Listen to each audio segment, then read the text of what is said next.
bakit nagkaroon ng special na ugnayan kayong dalawa? Bakit si Eliza? Why did she stand out? Well, I won't deny the fact that she really is a safe space of mine.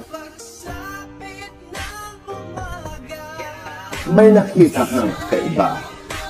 May naramdaman ka? Yes po, palagay po yung love ko kay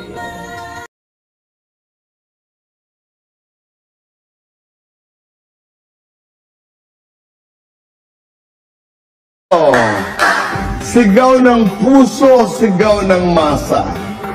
Sigaw ng puso. Sweet career o pag-ibig? Career. Kinino ginawang wallpaper si Eliza? No, wala. Gusto mong matanggap mula kay Eliza sa Pasko?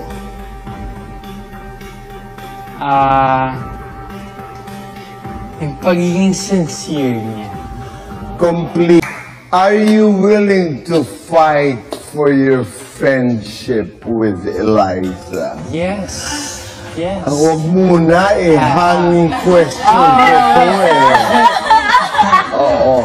Nasagot mo na, wala na akong masasabi. Pero Marco at Eliza sumalang na sa Fast Talk interview ni Tito Boy ngayong Lunes ng hapon.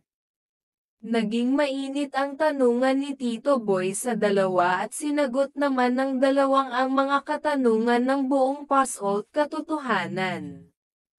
Sinabi ng dalawa na patuloy ang pagkilala nila sa isa't isa dito sa outside world at sila ngayon ay good friends at focus muna sa career ng bawat isa.